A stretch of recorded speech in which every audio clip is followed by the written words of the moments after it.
kita hutang ke orang itu sebenarnya kita punya marketing gratis mas, karena mau nggak mau dia ngebantu bisnis kita supaya bisnis kita ada pemasukan. Kalau ada pemasukan ada untung, kita bayar ke dia kan ya.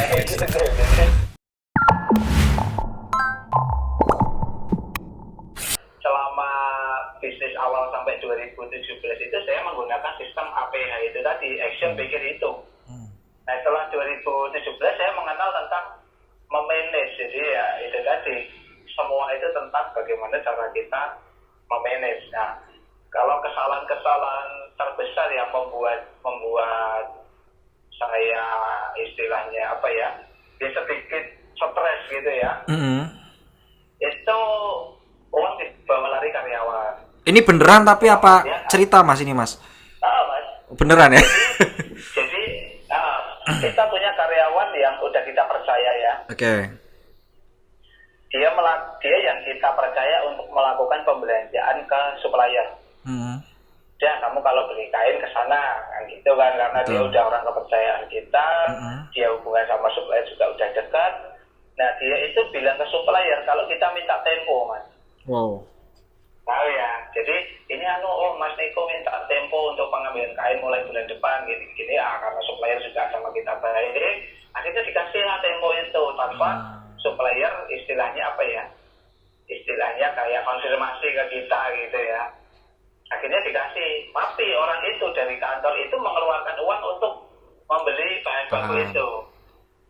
Okay. Nah tapi uangnya tidak sampai ke supplier, sampai ya di angka mungkin 150-an lah, 150 juta. Hilang ya mas ya? Ya terus ya klien kadang ada mas, klien biasalah kalau kita kerjasama kan bisnis kan ada B2B ada B2C ya. Biasanya kalau bisnis to customer kita lebih aman karena dia sistemnya pesan, DP, barang jadi diambil. Tapi kalau kita bisnis to bisnis biasanya kan dia adalah bro bayar mundur lah bro, seminggu ada sebulan atau apa kayak gitu ya, ternyata pembayaran tidak sesuai dengan komitmennya kayak gitu. Terus kalau reject ya sering reject apa namanya hasil kerjaan kita nggak beres. Nah setelah itu ya kita perbaiki semua mas, perbaiki semua. Kalau di teknis itu kita pakai SOP berupa video mas. Jadi saya pernah ke luar negeri ke perusahaan teman saya di sana. Itu mereka sudah menggunakan SOP-nya itu video. Jadi sudah tidak lagi tulisan karena perusahaan melihat minat membaca seseorang itu semakin hari semakin menurun. Jadi orang kerja, misalnya di pabrik teman saya itu, kamu jadi operator mesin untuk cetak A. Dia datang ke pabrik itu, dia sudah dikasih video mas. Kamu datang melewati gerbang ini, kamu parkir motormu di parkiran sini, kamu melepas helm taruh di rak ini, kamu datang ke ruang ganti karyawan di sini, kamu masuk lewat sini, menyalakan mesinnya dari ini, kerjaanmu gini sampai dia pulang itu ada videonya, tapi dipercepat berapa ya saya agak lupa, pokoknya video itu dipercepat. Ini enak banget, makanya saya jadi merasa bodoh kan di situ dalam artian karena kita itu sebagai UKM dulu ya kadang kita pengen orang kerja itu sesuai keinginan kita, tapi kita tidak memberitahunya.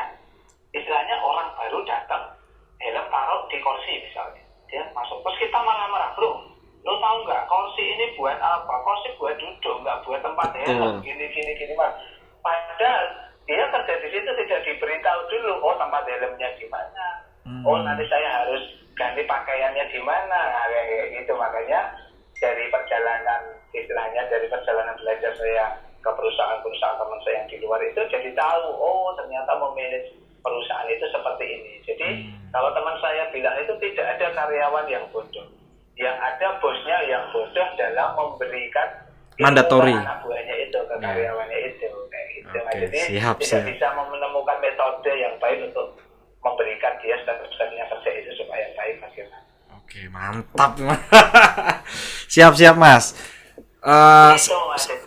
Ya sekarang karyawan banyak mas ya, udah banyak katanya. Kemarin berapa aku lihat sekarang ada berapa karyawan mas di Mercindo Global sama di USPS. Halo. Kalau karyawan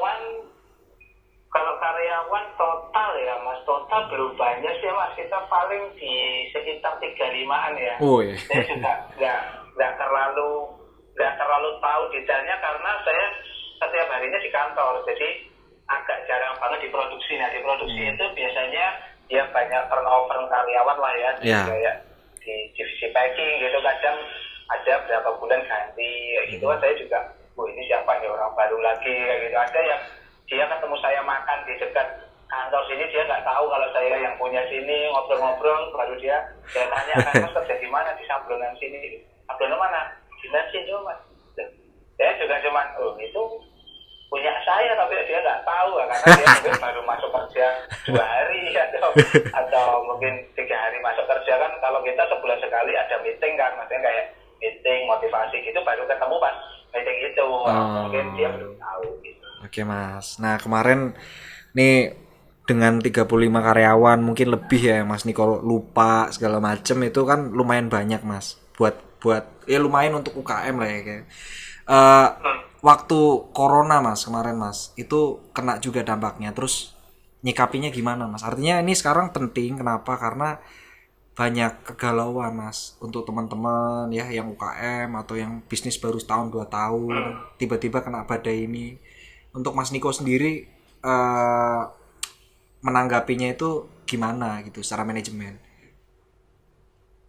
Kalau aku kemarin gini ya mas, jadi aku kalau omset itu turun 50%, aku kasih potongan ke karyawan itu semua gaji pokok dipotong 20%. Nah, 20%-nya itu kita tukar dengan produk. Jadi kita kan ada kain-kain sisa yang kita olah jadi masker kan, masker kain ya. Nah itu misal gajinya dia 2 juta, misal kita potong 20% berarti 400.000. Betul. Ya kan, potongannya itu 400.000. Nah 400.000-nya itu kita wujudkan berbentuk masker kain itu tadi. Misal per masker itu 5.000 lah, berarti dia dapat 80 masker. Nah nanti silakan kamu mau jual, kamu mau kasihkan. Jadi kita tetap membayar senilai gajinya mereka, cuman tidak semuanya wujudnya uang. Oke. Itu awalnya. Terus kalau omset kita turun 90%, kita potong gaji 50%. Tapi 50% itu nanti dengan sistem dia masuknya juga tidak full. Jadi tidak setiap hari kerja tapi dibayar 50% gitu. Cuman belum sampai 50 sih. Kemarin kita dana cadangan kita masih di 3 bulan kemarin masih bisa untuk hanya memotong 20%.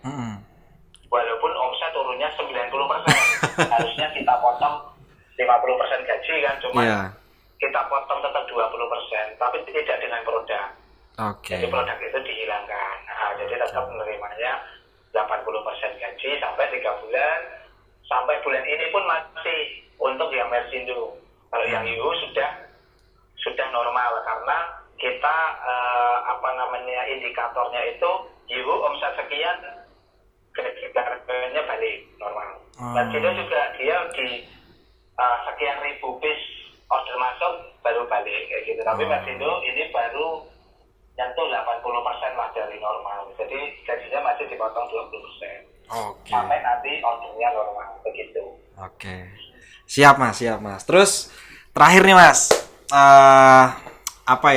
aku sebenarnya sering lihat story, tadi aku tak ceritakan, aku tiap hari tuh sering lihat storynya Mas Niko, banyak kata-kata bukan motivasi, itu lebih menginspirasi sih mas, karena beda ya, orang yang memotivasi itu cuman ngomong, kalau orang yang menginspirasi kan udah do something gitu loh. Nah, salah satunya Mas Niko nih kan, dia sebenarnya Mas Niko tuh bercerita tentang diri sendiri gitu loh, mereminder diri sendiri dengan caranya Mas Niko gitu, dan juga ngasih inspirasi buat teman-teman yang lain gitu kan. Ada nggak mas pesan-pesan buat teman-teman? Artinya Mas Niko udah melewati banyak cerita ya tadi, dari uangnya buat uang DP buat mabok-mabokan, terus tiba-tiba pas mau pergi ke Bali malah istri hamil akhirnya punya anaknya juga sakit segala macam, sempat dibawa kabur, pandemi corona segala macam. Poinnya apa mas dari perjalanan mas Niko selama ini di dalam bisnis?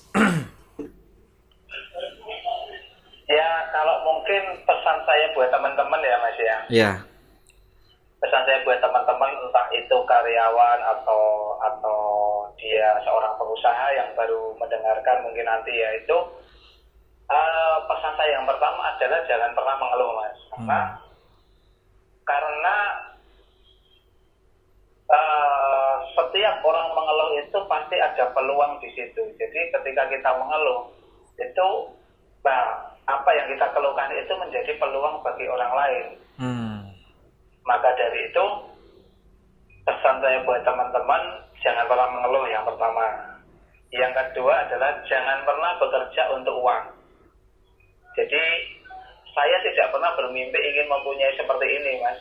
Jadi saya hanya mencoba melakukan yang terbaik yang ada di depan saya, pekerjaan saya. Nah, kebanyakan saya lihat karyawan-karyawan saya juga, yaitu dia kerja nggak sabar, tahu-tahu keluar. Ada orang saya itu keluar ngebantu saya dari 2013. Dia kerja berarti 4 tahun ya, di 2017 dia keluar. Karena memang saya belum mengerti tentang manajemen dan lain-lainnya. Setelah 2018 saya tahu manajemen, saya bisa mengelola perusahaan ini dengan baik, apresiasi pekerja bisa langsung naik drastis. Dia sampai saat ini pun masih kerja di perusahaan UKM yang menurut saya jauh sekali dengan orang-orang saya yang sekarang gitu kan. Jadi coba dia agak lebih bersabar gitu kan, pasti dia akan menemukan sesuatu yang enak kayak gitu. Jadi jangan bekerja untuk uang. Jadi kita percaya aja bahwa Tuhan itu pasti akan menuntun kita ya. Ketika kita memberikan yang terbaik, itu kita akan diberi yang terbaik juga. Walaupun kadang bentuknya bukan selalu uang. Betul. Kita diberi keselamatan, kita diberikan anak yang tidak cacat misalnya. Banyak anak-anak orang kaya itu yang cacat, yang sampai umur 10 tahun belum bisa jalan, masih di kursi roda, ada yang bahkan miliarder nggak punya anak, itu kan banyak juga. Jadi hukum tabur tuai itu selalu berlaku di kehidupan kita. Apa yang kita tanam pasti akan kita tuai. Kalau menurut saya begitu, jadi nggak perlu khawatir. Kalau kita karyawan ya udah kerja bagus, tapi nggak dilirik bosnya, nanti pasti Tuhan kasih cara. Atau bosnya dibikin tabrakan mati, perusahaan bangkrut, terus istilahnya kita jadi bikin usaha sendiri atau apalah kayak gitu loh, Mas. Atau nanti ada karyawan lain yang masuk yang ngejelek-jelekin kita, bos kita terprovokasi, kita dipecat, akhirnya kita nggak punya kerjaan, bikin usaha sendiri jadi sukses. Nah itu jadi cara Tuhan itu istilahnya bermacam-macam ya untuk membuat diri kita bisa sukses. Nah, kadang ada yang tanya, Mas, saya itu sudah kerja di bos saya itu sudah kerja baik, saya tidak pernah melakukan kesalahan, saya selalu target, selalu ini, selalu itu, saya tidak pernah izin, tidak pernah bolos, tapi kok saya belum sukses. Nah itu kadang ada hal-hal lain di luar itu juga, maksudnya tentang mungkin perbuatan baik kita ke orang di luar pekerjaan kurang, terus kita menerima gaji, menerima hasil itu kan ada orang lain di situ yang harus kita salurkan. Nah, kayak gitu mungkin yang dilupakan oleh orang itu tadi, mungkin ibadahnya kurang atau pasti ada yang kurang. Makanya saran saya buat teman-teman adalah belajar self management dan self improvement. Itu hal yang sangat penting. Jadi apa yang kita miliki, apa yang kita sekarang punya itu bergantung hanya di satu hal itu tadi. Jadi kita bisa punya bisnis, bisa punya rumah miliaran, mobil yang bagus, itu bergantung pada self management dan self improvement kita tadi. Jadi nggak ada sesuatu di pekerjaan kita yang baik kalau kita belum baik dalam memanage diri kita sendiri. Mantap. Itu sih kalau pesan saya buat teman-teman, Mas. Mantap Mas, mantap. Bisa buat pesan aku juga sih Mas, bener ya Mas. Jadi nggak harus teman-teman, mungkin banyak teman-teman usaha juga sih yang lagi galau segala macem, bisa jadi referensi kali ya Mas ya. Itu. Oke Mas, ada request pertanyaan nggak Mas? Tak tanya ke Mas Niko gitu loh. Oh, ya apa-apa Mas. Ya paling basic sih Mas, dalam hal maksudnya kebanyakan pertanyaan ya yang sering ditanyakan ke saya itu paling sebut kayak gitu. Ada bisnis terus nggak ada uangnya kemana, kok tidak terbaca, ya itu tadi sih. Mungkin teman-teman banyak yang belum tahu tentang itu Mas, mungkin nanti Mas bisa jelaskan, mungkin cari pakarnya ya, cari pakar keuangan gitu yang bisa menjelaskan tentang fixed cost dan variable cost itu tadi. Jadi kebanyakan UKM itu dia tidak menghitung fixed cost pribadi dan bisnisnya. Istilahnya kita kontrak tempat nih setahun 12 juta, berarti sudah ada fixed cost 1 juta per bulan. Itu yang harus kita matikan untuk membayar itu kan Mas. Iya. Dan tidak adanya order kan kita harus membayar 1 juta itu tadi. Iya. Nah itu baru di bisnis. Belum fixed cost pribadi. Misal kita pribadi 3 juta. Berarti kita ada beban itu 4 juta. 4 juta per bulan. Nah kalau kita bisnis untung 10.000 per produk, kita harus jual 400 piece. Ya kan? Iya. Nah kadang orang itu terlalu pede dengan dia jual 300 piece. Misal 300 piece berarti sehari laku 10. Gimana bro bisnismu? Wah alhamdulillah mas saya sehari laku 10. Gini-gini udah rutin ini. Padahal 10 kali 30 cuma 300. Itu fixed cost-nya untuk dia aja nggak nutup. Makanya banyak orang yang bilang, mas bisnis saya jalan tapi kok nggak ada uangnya. Ya bisnismu jalan bro, tapi tidak menutup biaya-biaya beban yang ada di pribadimu dan perusahaanmu. Makanya kelihatannya jalan tapi tidak ada uangnya itu tadi ya. Makanya mungkin buat teman-teman nanti bisa di-sharingkan ke pakarnya itu tadi mas, untuk menghitung fixed cost-nya gimana di pribadi perusahaan. Kalau jual produk dengan keuntungan sekian itu berarti kita harus tentukan targetnya berapa. Oke, siap mas, bagus itu mas, sangat berfaedah buat teman-teman yang memang biasanya bingungnya di keuangan mas, jadi campur antara kos perusahaan sama pribadi, nggak bisa milih. Dia bisnis tidak menentukan target, jadi itu kelihatannya rame, kelihatannya banyak pembeli, tapi kok nggak ada uangnya. Nah, itu tadi karena ramenya itu harus ditarget berapa supaya biaya bebannya itu tertutup. Oke, mantap ini. poin mas. Udah sih, itu sih mas kalau dari aku. Cukup banyak banget sih ilmu yang bisa kita ambil dari Mas Niko, dari perjalanan usahanya, perjalanan pribadinya. Mungkin teman-teman bisa komen nanti di bawah, like, subscribe, untuk supaya video ini bisa ditonton oleh banyak orang di luar sana, lebih bermanfaat gitu ya mas Niko ya. Mas nih aku lupa tadi opening, jadi openingku kurang kenalin ke Mas Niko, jadi kita retake lagi ke opening. Aku kenalin Mas Niko dan Mas Niko boleh sedikit cerita Mersindo itu bisnisnya apa, terus Yuhu SPS juga bisnisnya, market segmennya itu apa, apakah itu semacam kayak holding apa ya, saling simbiosis gitu atau gimana kan aku nggak tahu. Nah teman-teman juga belum tahu, nanti tak retake lagi, boleh cerita sedikit gitu loh, nanti biar nyambung ke tadi yang games tadi itu mas. Oke, tak retake ya mas ya. Dari aku. Oke, halo semuanya, selamat datang di belum. Oh, kesini. Oke, halo semuanya, selamat datang di Berdikari Talks. Kali ini gue kedatangan tamu, namanya Mas Niko atau biasa dipanggil sama Ko Niko. Dia adalah owner atau founder dari Mersindo Global sama Yuhu SPS. Tahu gue, yang lain sih sebenarnya bisnisnya juga banyak gitu kan. Ini dia domisilinya di Solo, pengusaha muda, masih muda juga. Dulu hidupnya juga sempat kelam ya kan, hidup di jalanan, main motor, tato segala macem. Tapi sekarang nih beliau udah punya karyawan banyak lah ya, lumayan, dengan popularitasnya dia di dunia sablon, kalau nggak salah sablon ya, perbisnisannya dia ini juga cukup famous di bidangnya. Langsung aja kita sambut Mas Niko. Selamat datang Mas Niko di Berdikari Talks. Siap, terima kasih Mas Dana. Apa kabar Mas? Sehat Mas? Oke teman-teman. Oke, baik Mas, baik. Oke, bisa diceritain nggak Mas? Apa sih Mas Mersindo Global, apa USPS, atau sekarang lagi ngembangin apa lagi bikin apa lagi segala macem, boleh di-share Mas ke teman-teman. Ya Mas, halo teman-teman, nama saya Niko. Saya adalah founder dari Mercindo Global.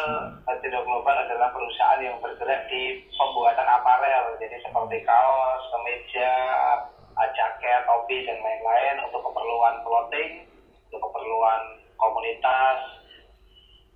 Terus saya juga ada satu bisnis lagi juga, USPS itu tadi.